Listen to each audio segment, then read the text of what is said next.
لله رب العالمين والصلاة والسلام على محمد صلى الله عليه وسلم وعلى آله وصحبه أجمعين. وقال الله تعالى: أعوذ بالله من الشيطان الرجيم. بسم الله الرحمن الرحيم. لقد كان لكم في رسول الله أسوة حسنة وكما قال الكتاب المجيد: قل إن كنتم تحبون الله فاتبعوني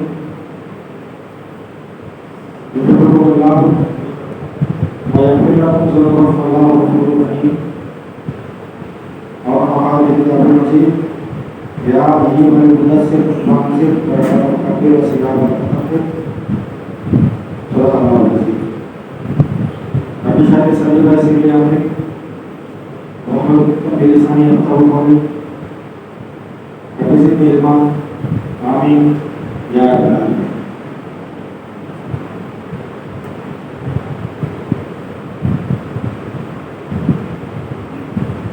تمام تعریفیں حمد و ثنا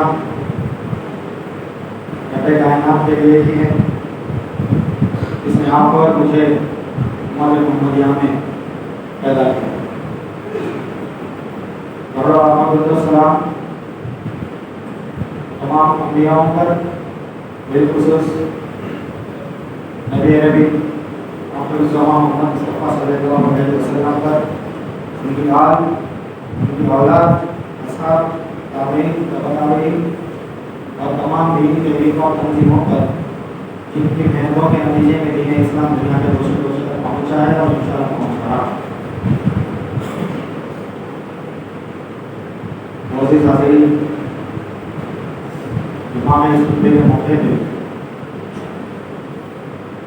اس موضوع کو لے کر آپ کے سامنے بات ہوگی، وہ یہ ہے کہ قرآن مجید کی روشنی میں سیرت رسول اللہ صلی اللہ علیہ وسلم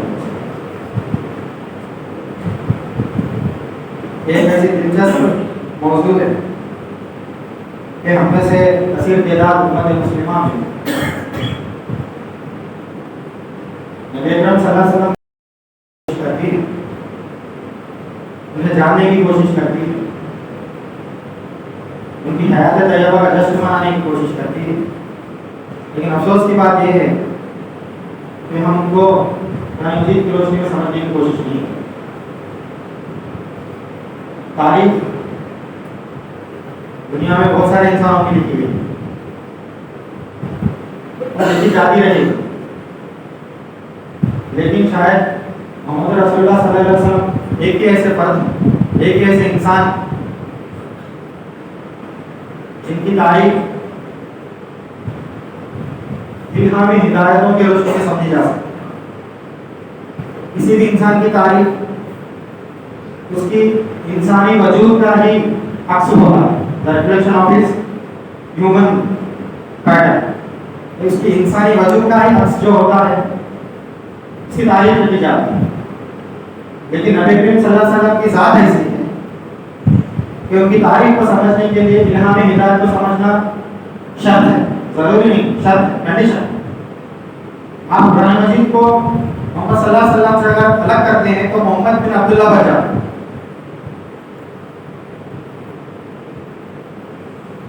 یہ ایک بہت معمولی اور بنیادی بات ہے جس کو سمجھنے میں آج کا ہمارا نوجوان یا پھر امت مسلمہ کی ایک بڑی تعداد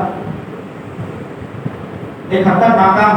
یا تو ہم ان کو براہ راست سمجھنے کی کوشش کرتے ہیں یا پھر احادیثوں کے ذریعے سے ان کو سمجھنے کی کوشش کرتے ہیں. چاہیے یہ تھا کہ ہم کو قرآن مجید کی روشنی میں پہلے سمجھیں، یہ شرط اور ہے.